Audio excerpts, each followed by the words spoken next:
Hello, my name is Roberto Dunca, and with the Trust Consulting Group, as a publisher, we brought out the book from Lev Pevzner, a Trust master, about civilization, superfluous people, and artificial intelligence. As the cover reads more like a book on artificial intelligence, it doesn't get the respect that I think it should get for being very close to Triz, but not talking too much about Triz. It is something that gives us hints how politicians, how society reacts on technical breakpoints. Like we know those breakpoints every time that a new system evolves and people lose their jobs because of this um, trend of decreasing human involvement, as it is described in that book on trend of engineering system evolution. But there is also a trend going to the other direction. It is the increased demand of the people, what they want to have. So this is described in the book very good. For me to summarize this, I just used then NotebookLM from Google to give you a very nice podcast upon it. So you can have a peek into the book, know about what the book is, and then hopefully choose the book then for your next reading. So I have a question for you. What do the Egyptian pyramids, the Great Wall of China, and the Hoover Dam have in common? Yeah, it sounds like the setup to a really absurd historical joke, right? Right. I want you to really think about that for a second. You've got these ancient stone tombs, a massive border defense stretching across mountains, and then, a modern concrete dam in the American desert. It's kind of wild to put them in the same sentence. It really is. But if you strip away the centuries, the geography, and the vast cultural differences, they all share this secret underlying purpose. And it is a purpose that, quite honestly, completely flips how we traditionally understand human history. Totally. It isn't just about monumental architecture, and it certainly isn't just about, a ruler's massive ego. It is fundamentally about survival. But we aren't talking about survival from invading armies or natural disasters here. No, not at all. We are talking about a society surviving its own spectacular technological success. Which brings us to today's deep dive. We're getting into a truly fascinating text by Lev Pevzner called Civilization, Superfluous People, and Artificial Intelligence. It's a dense read, but so rewarding. Oh, absolutely. The mission of this deep dive is to explore what Pevzner sees as the hidden engine of human history. We're looking at this incredibly delicate dialectical dance between technology taking our jobs and, well, human desire inventing brand new ones to replace them. Before we really get into the weeds, though, we should probably add a quick disclaimer. Yes, definitely. So just a quick note before we dive in. Pevzner's text uses some pretty heavy, politically charged frameworks, terms like superfluous people and theories rooted in economic determinism. Right, and we are not endorsing any specific political or economic ideology here, left-wing, right-wing, or otherwise. Exactly. We're just impartially reporting on the mechanics of his theory because, honestly, it offers a genuinely fascinating lens to look at human history. Okay, let's unpack this.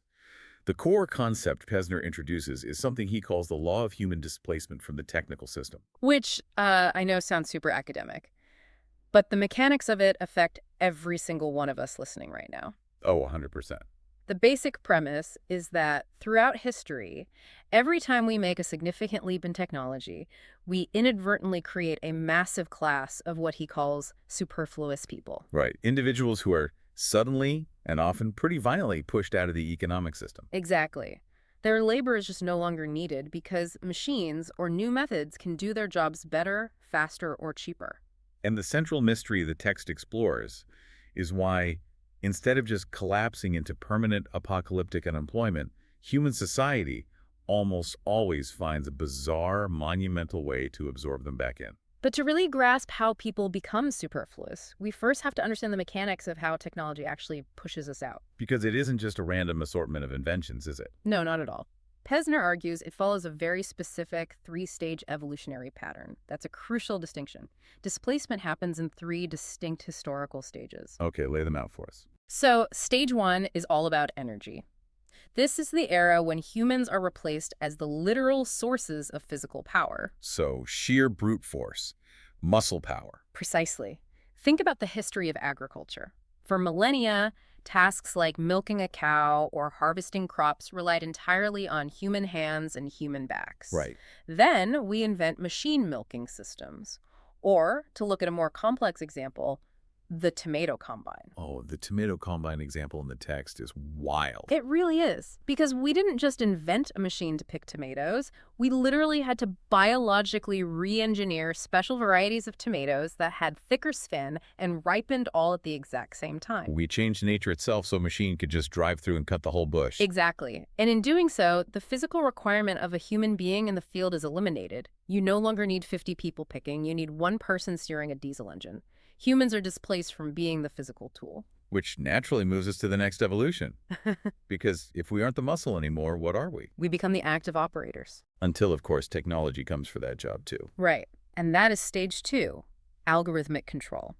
In this stage, humans are replaced as the doers and are downgraded to observers. Downgraded to observers. Wow. A perfect mechanical example of this is the introduction of copiers for lathes in manufacturing. Okay, break that down for me. Sure.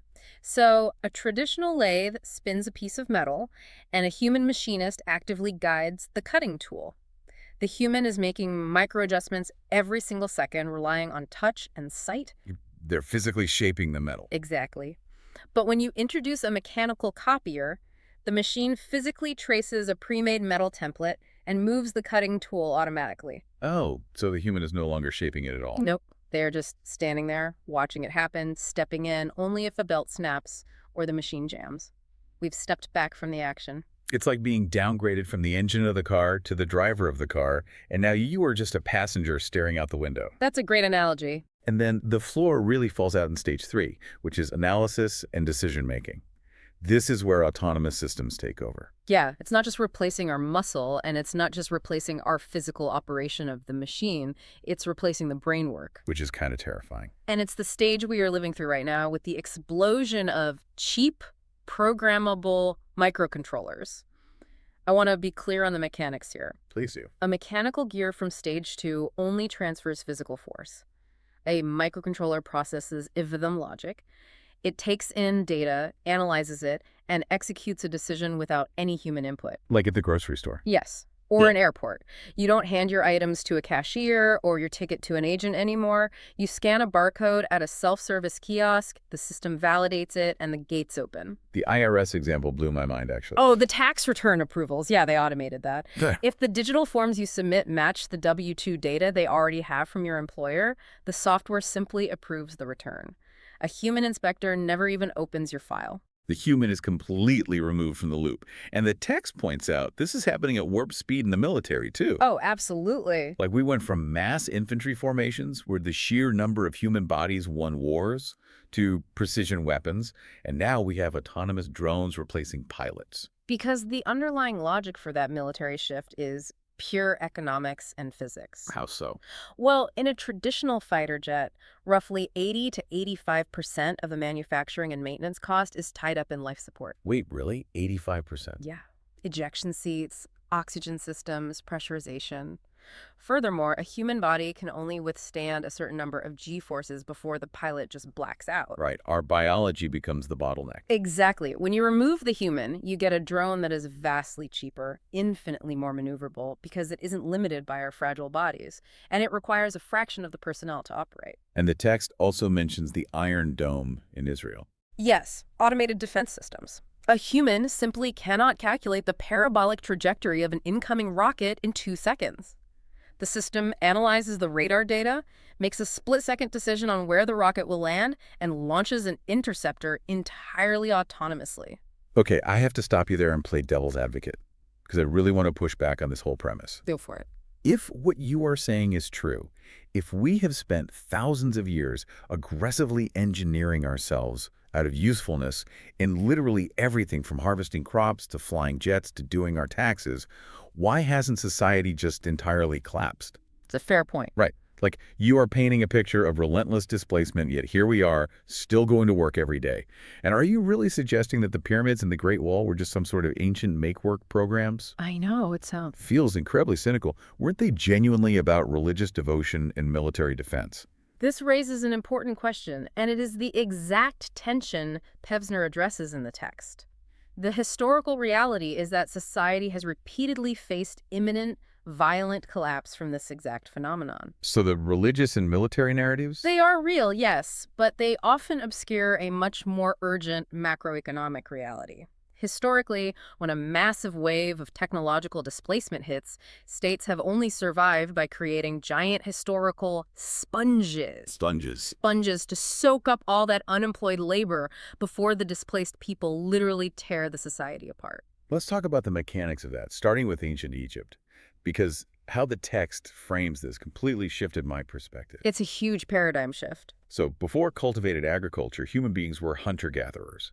Every waking hour of your life was spent just trying to find enough calories so you didn't starve. Right, everyone was fully employed by survival. Exactly. But then they figure out irrigation. They start cultivating grain in the flooded meadows of the Nile River. And the mechanism of that transition is staggering. Suddenly, one farmer isn't just feeding themselves, they are producing enough to feed 50 people. You instantly generate a massive grain surplus. You might have a 2-year supply of food stored in granaries. Right. So for the first time in human history, you don't need everyone working all day just to survive. You have this sudden, massive class of superfluous people. Specifically, tens of thousands of well-fed young men concentrated in river valleys with absolutely nothing to do. And historically speaking, idle young men with too much free time. Are the ultimate recipe for violent political instability. Exactly. The pharaohs were acutely aware of this danger. They needed a management tool. They needed a sponge. And that sponge was the construction of the pyramids. Yes, they took this massive idle workforce and organized them as builders, stonecutters, and logistics haulers. So yes, it was a burial monument with deep religious significance. But structurally, it was a macroeconomic employment program. It kept the superfluous population exhausted during the day, organized under a strict hierarchy, and fed under the authority of the state. And the text argues we see the exact same blueprint in ancient China. We really do. They invent iron tools and the animal-drawn plow. Suddenly, they aren't just farming the soft river valleys anymore.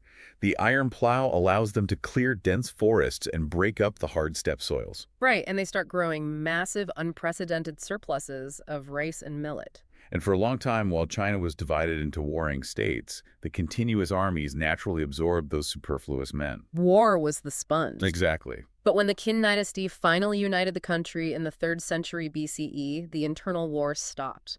Millions of soldiers were demobilized. You suddenly had millions of men who knew how to fight, but had no land and no purpose. Which is absolutely terrifying if you are the new emperor trying to maintain peace. So what does the state do? They embark on the largest construction project in human history. They start building the Great Wall of China. And what is crucial to understand here is the actual military mechanics of the wall. Oh, this part is fascinating. It was actually quite terrible at its stated military purpose. Right. Nomadic raiders often just found geographical weak spots and walked right around it. Or they simply bribed the underpaid guards to open the gates. Because its real function wasn't an impenetrable military defense. It was a socioeconomic buffer. Depending on the era, building and maintaining the wall employed up to 2 million superfluous people who had been permanently displaced by agricultural efficiency. It's incredible to view it through that lens. And Pevzner is quick to point out what happens when the state doesn't provide a sponge fast enough. Things get incredibly violent. Right, like the Luddite crisis in England in the late 1700s and early 1800s. The Luddite movement is the perfect example of displacement without a safety net. John Kay invents the flying shuttle, and later Edmund Cartwright creates the mechanical loom. And before this, weaving was a highly skilled piece-rate cottage industry, right? Exactly. A weaver could comfortably feed their family working from a loom in their home. But the mechanical loom replaced that physical skill with Stage 1 and Stage 2 automation. So these high-performance machines absolutely devastated the livelihoods of traditional weavers almost overnight. And because there was no buffer, no massive state infrastructure project to absorb them, the weavers rioted. They literally formed militias, broke into factories, smashed the machines, and burned Cartwright's factory to the ground. Because when people are violently pushed out of the economic system and have literally no way to feed their children, the system itself becomes the enemy. Precisely. And the text points out we saw a near miss with this exact scenario in the United States in the 1920s and 30s. Oh, yes. The agricultural shift. Henry Ford starts mass-producing internal combustion tractors in 1917. Suddenly, agricultural productivity skyrockets. You don't need a massive crew of farmhands to plow a field. One guy on a Fordson tractor can do it. Millions of rural laborers are displaced. And you combine that with the massive demobilization of troops returning from World War I, and you have a ticking time bomb. You had a massive crisis of overproduction, a total collapse in effective demand, and millions of angry, unemployed men wandering the country. So to avoid a full-scale revolution, the U.S. government had to act fast. They rolled out massive state-sponsored infrastructure projects under the New Deal. The Hoover Dam. Exactly. They built the Hoover Dam. They built the massive steel suspension bridges and the early highway systems that we still drive on today. Functionally, the U.S. government built modern American pyramids to soak up that superfluous labor. That's exactly what they were. Here's where it gets really interesting, though, because looking at history as a series of displacement crises completely changes how you read a standard history book. Take the Crusades. Oh, this is a great example. Most of us are taught it was purely a religious war orchestrated by the Pope to liberate the Holy Land. But Pevzner highlights the underlying economic reality of 11th century Europe. And it comes down to a very specific legal mechanism: primogeniture. This was the inheritance system, where the eldest son inherited the entire estate, the castle, the land, the serfs, everything. The younger sons got absolutely nothing. So over a few generations, this created a massive, ever-growing class of younger brothers. Yes. These were landless, penniless knights. They were noble by birth and highly trained in martial arts, but completely deprived of resources or any functional place in the economic system. So you have a wandering population of heavily armed, extremely dangerous, broke guys in armor. A total disaster waiting to happen. You're a king. That is a nightmare scenario. They could easily be recruited by a rival lord to overthrow you or start pillaging the countryside. Exactly. They were the definition of superfluous people, and they were heavily armed. So the Crusades functioned as an incredibly effective safety valve. A sponge. A giant sponge. The church and the monarchs pointed these dangerous men toward a distant enemy, promised them both spiritual salvation and the chance to plunder material wealth, and successfully got them out of Europe. What's fascinating here is that states continued using these massive, almost manufactured projects well into the modern era. Oh, for sure. Fast forward to the mid-20th century. After World War II, you had millions of demobilized, often deeply traumatized soldiers returning home all over the world. Right, and in the Soviet Union, they launched the Virgin Lands campaign in the 1950s. Officially, the propaganda said it was about food security, but practically, it was a way to take millions of demobilized soldiers and released prisoners, put them on trains, and send them to the remote steppes of Kazakhstan to keep them exhausted and busy. And in the U.S., the sponge was the mass construction of cheap suburban housing and the interstate highway system in the early 50s.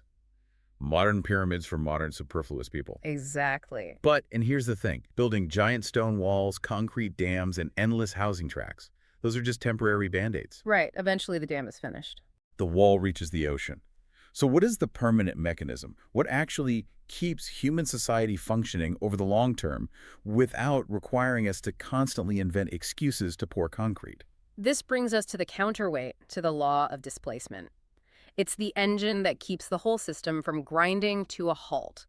Pevzner calls it the law of the constant growth of needs. Okay, break that down for us. As technology pushes us out of old jobs, our own human desire pulls us back in by demanding new ones. The fundamental rule here is that human needs are not static. They're always evolving. The moment an old need like basic caloric hunger is met, we don't just sit back, relax, and say we are finished. We immediately invent new, higher-level needs. It's basically the macroeconomic version of Maslow's hierarchy of needs. That's a perfect way to look at it. Once we have enough basic grain to survive the winter, we don't just stop farming. We decide we want a balanced diet with vegetables and meat. And once we have a balanced diet, we move the goalposts again. We decide we need expensive, pesticide-free, artisanal organic foods from specialized grocery stores. We are always chasing the next level of comfort. But I want to pose a question to you and, to everyone listening right now thinking about their own daily life. Okay. Does technology actually satisfy our needs, or does it just function as an endless treadmill? Like, does it just exist to invent new desires we didn't even know we had, like suddenly feeling completely inadequate if we don't have a massive smart TV or the newest smartphone? The mechanics of how technology creates needs is arguably the most important part of Pevzner's theory. Because it really feels like a treadmill. It acts as a treadmill, but it generates what economists call solvent needs, meaning needs that people are actually willing to spend money to satisfy. How does that happen, practically speaking? This happens through a few distinct pathways. The first is modification. Look at something as simple as corn. Okay, corn. For centuries, corn was just ground into flour for bread. It was a basic staple.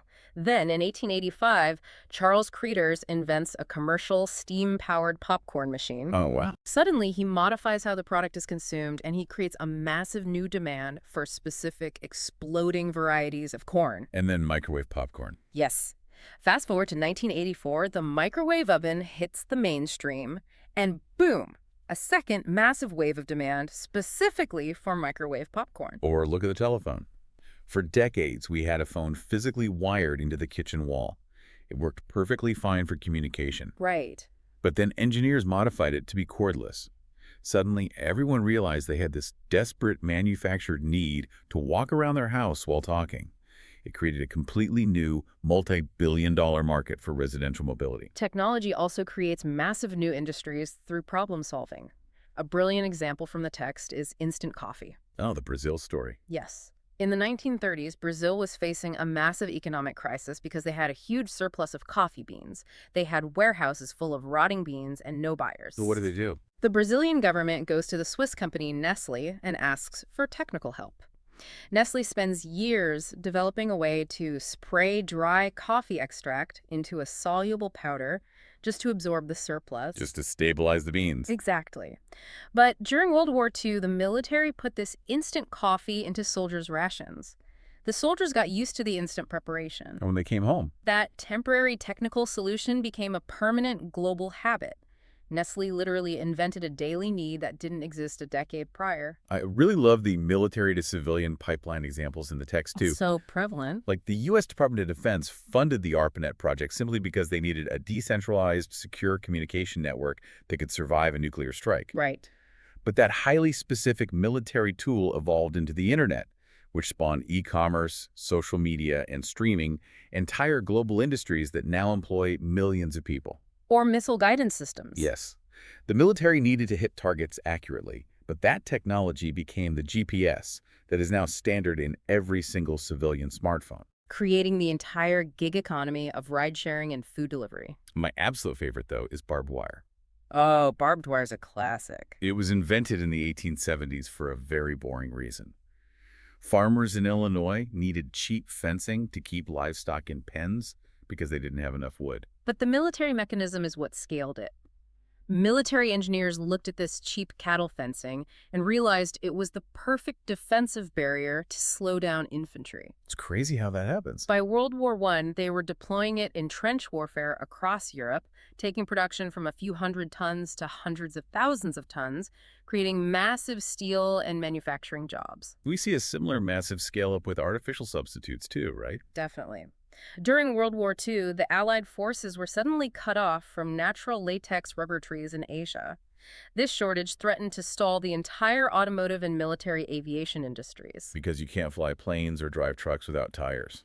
Exactly. In response, Soviet and American scientists were forced to invent synthetic polymer rubber. That didn't just solve a temporary wartime tire shortage. It birthed the entire modern plastics and synthetics industry, employing millions of people globally to this day. So when we look at all of this together, If we connect this to the bigger picture, that endless treadmill of inventing new things, wanting new things, and building industries to provide those things is the only thing keeping us afloat. the treadmill is what saves us. That treadmill is the savior of human civilization. If human desire wasn't infinite, if we actually achieved a state of Zen where we all collectively said, you know what, we have enough food, our houses are fine, we are totally satisfied, the entire global economic system would collapse. Wow. The infinite, insatiable capacity for human desire is the exact mechanism that creates the new industries required to absorb all the superfluous people that technology relentlessly displaces. So what does this all mean? I mean, if we zoom out and look at the grand sweep of human history, for you listening, it looks less like a straight timeline and more like a giant breathing lung. I like that analogy. On the inhale, technological progress displaces us. It violently pushes us out of the wheat fields. It pushes us off the factory assembly lines. It pushes us out of the fighter jet cockpits and away from the cashier stands. We become superfluous. But on the exhale. Right, on the exhale, our endless, insatiable appetite for better, faster, and more comfortable lives invents entirely new industries. We demand the smartphone, the organic grocery store, the streaming service, and those new manufactured demands pull us right back into the economic system. But this leaves us with a critical, incredibly urgent question for our current moment. And what's that? For thousands of years, this historical cycle has always relied on our human desires outpacing our mechanical efficiency. But the paradigm is shifting. We are now entering the era of generative artificial intelligence. Which is a whole different ballgame. It is. This isn't just stage 3 displacement where a microcontroller executes a pre-written tax code. AI is beginning to displace cognitive labor, creativity, and complex original problem solving. It's coming for the things that make us uniquely human. Exactly. So the ultimate question Pevzner's framework leaves us with is this. As AI pushes into the realms of art, writing, coding, and inventing, will our human ability to dream up new needs be able to keep up? That is the million-dollar question. If AI becomes better than us at inventing the very industries meant to save us, how will we absorb the next wave of displacement? Will this generation find a way to outdesire the algorithm, or will we find ourselves in the exact same position as the ancient emperors forced to build a brand new digital Great Wall of China just to keep ourselves busy?